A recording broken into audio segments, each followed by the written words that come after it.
Excuse me, Sadie said. I can't just go off with some stranger that I just met today. I mean, Carter can do whatever he wants, but I live here. Oh, but I'm no stranger, Sadie, said Amos. I'm part of the family. Don't you remember me? It felt creepy to Sadie hearing him talk in such a familiar way. In fact, she felt like she should have known who he was. Then suddenly, a distant memory which Sadie had almost completely forgotten started coming back. She remembered his face smiling down at her saying, "Happy birthday, Sadie." "Uncle Amos?" He winked behind his dark glasses, as if confirming she got her answer right. "Oh, but Amos, please," Gran said. "You can't take Sadie, we had an agreement."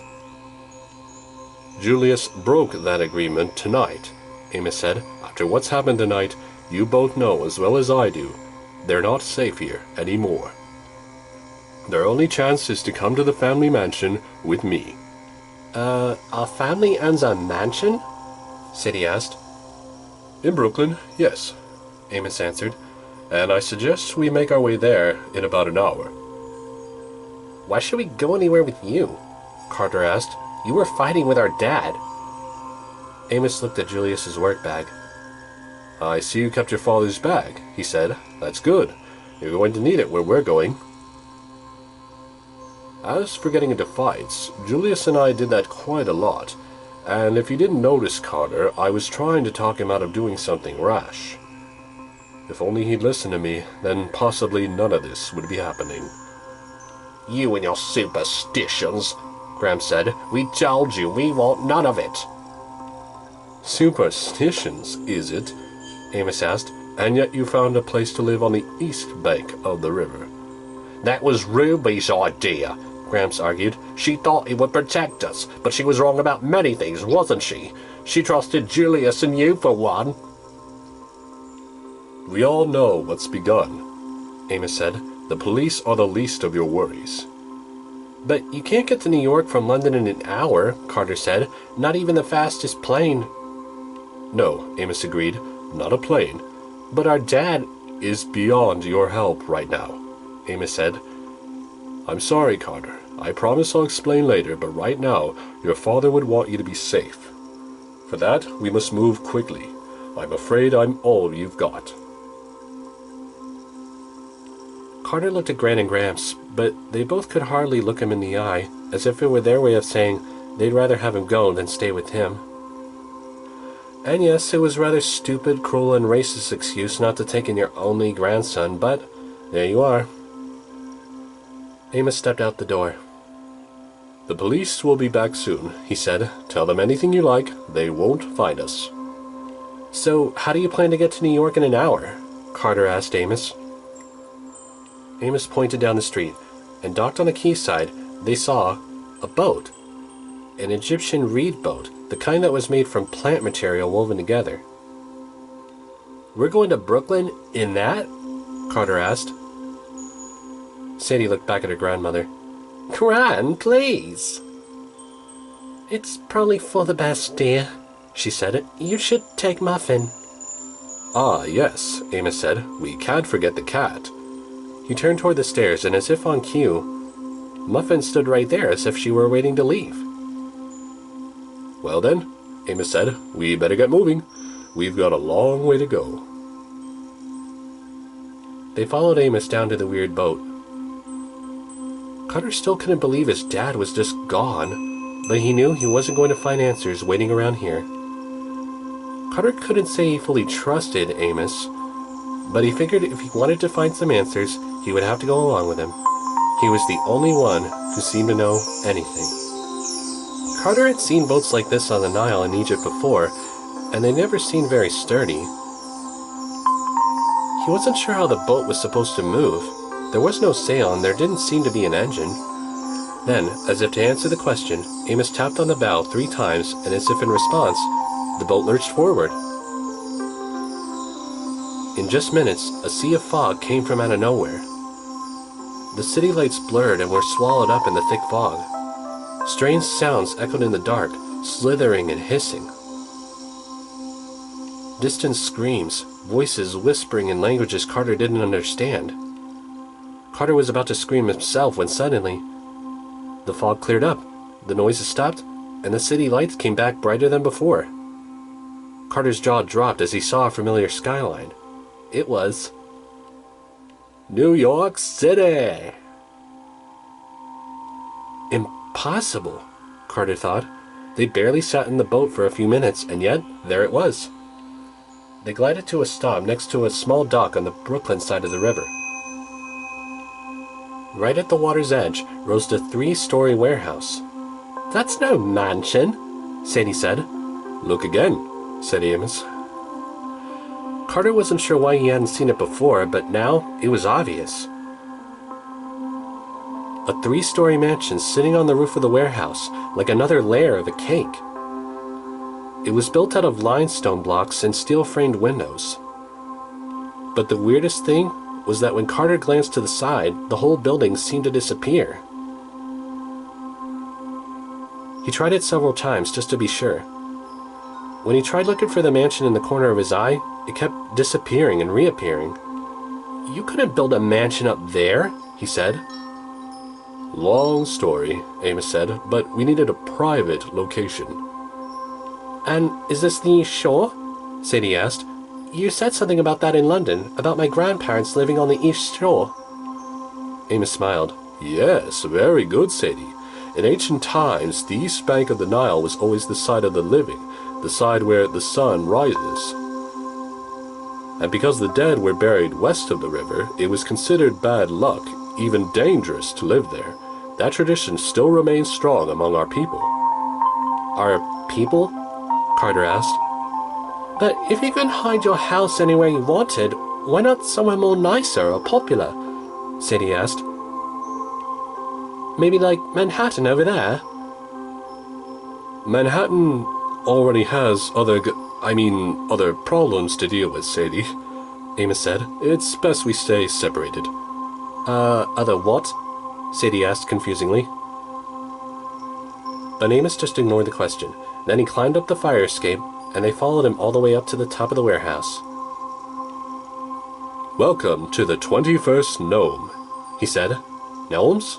Carter asked. "You mean like those little runty guys?" "Oh, heavens, no," Amos said. "I hate gnomes. They smell horrible." Amos explained how gnome was the term from ancient times for a district or region when Egypt was divided into 42 provinces. "Today," he said, "the system is a little different. We've gone global. The world is now divided into 360 gnomes. Egypt, of course, is the first. Greater New York is the 21st. Carter stared at the huge doors, which had no handles or locks. "How do you get in?" he asked Amos. "Can't you guess?" Amos asked. Carter then decided to stretch out his hand to push the door open, but before he could touch them, they just pulled themselves forward as if on automatic. Sadie tried to go in first, but as she climbed the steps, Muffin jumped out of her arms and hissed like she was scared. "Oh, right, I'm so sorry. I should have remembered. I give you permission to enter," Amos told the cat. Why does the cat need permission?" Carter asked. Again, Amos ignored the questions, and he just stepped inside. When they walked into the living room, it gave Home Sweet Home a whole new meaning. There were stone pillars holding up balconies ringed all around the upper floors. A flat-screen TV hung over a huge fireplace. On their left, a wide glass window took up the whole wall so they could see a pool outside. In one corner, there was a wall full of ancient weapons on display, probably a collection.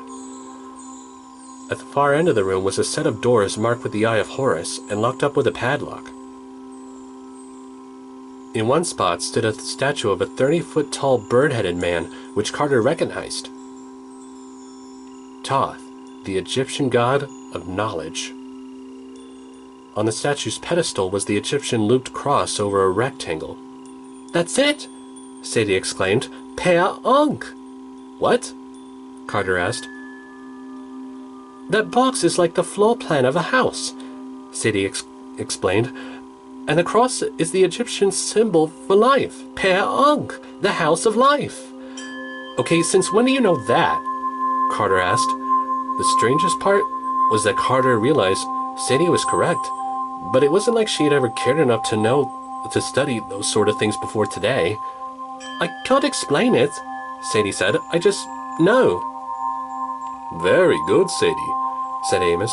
And Thoth here, the Egyptian god who invented writing, is not only the founder, but also the only god still welcomed in the House of Life. You know what I don't get? Sadie said. Why don't all the Egyptian gods have animal heads? Who would believe in such a god? That just seems so silly. They don't really appear that way in real life, Sadie, Amos said. That's just a way to represent the gods' power, or their sacred animals. They're bridges between humanity and nature. Animal heads show that they exist in both worlds at once. Do you understand? Not even a little, Sadie said. Amos didn't sound surprised. Well, it is a lot to process. You're both probably too exhausted from all that's happened today. Perhaps we should save the rest for tomorrow and get some sleep. We'll have lots of training to do. Training? Carter asked. Training for what? Khufu! Amos shouted. Gesundheit? Carter said. Then from the balcony on the second floor, a baboon jumped down in front of them. He was dressed in a purple basketball jersey and had the most shiniest golden fur they'd ever seen. You have a baboon butler? Sadie wondered. Sure, why not?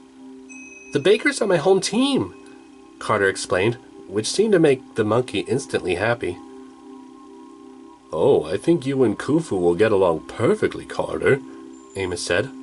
No surprise, Sadie said. Amos asked Khufu to show Carter and Sadie to their rooms. Carter wondered how Khufu could understand, but before he could ask, Amos said, Oh, Carter, the work bag, if you please. It's best to keep it locked up in the library where it's safe. Carter hesitated. The bag was the only thing he had left of his father. It'll be all right, Carter, Amos said. You'll get it back when the time is right. Carter handed him the work bag. See you in the morning, said Amos. Then he walked to the golden doors. The chains on the door unlatched themselves, and once Amos stepped inside, they reattached again. The kids had no idea what to make of that, so they went ahead and followed Khufu upstairs. Carter's room was set up like a big luxurious hotel room, and it was sweeter than any place they had ever stayed. There was enough space for a couch and a huge TV in front of it. He had his own bathroom, and it was real spacey and gorgeous. He even had his own balcony, but right now the door to it was locked. There was also one of those mini fridges against the wall, and inside were all of Carter's favorite snacks. But how could Amos have known what he liked? Even his closet was full of similar clothing he was used to wearing. Sadie's room was pretty much the same, except for the wardrobe and the snacks. Seconds later, Carter realized that his bedroom door was locked from the outside. From behind the wall, he heard Sadie call, "Carter? Carter, can you hear me?" "Yeah, I'm here, Sadie," he answered. "My door's locked," Sadie said. "Yeah, mine too," said Carter. "Carter, do you think can we trust him?" she asked. "I think if he wanted to hurt us, he could have done it already," Carter answered. "Carter," she said, it was magic, wasn't it? What happened to Dad, the fiery man, Amos's boat, this place?" "Yeah, I think so," he answered. "Good," she sighed. "At least I'm not going mad." Carter could hear the worry in her voice, and he had the feeling he was going to have to play a role he hadn't played in years, the role of Big Brother. "It'll be okay," he said. "We'll find Dad, and Amos will be there to help us, but right now we should get some sleep." "Okay," she said. "Well, good night." "Good night," he replied.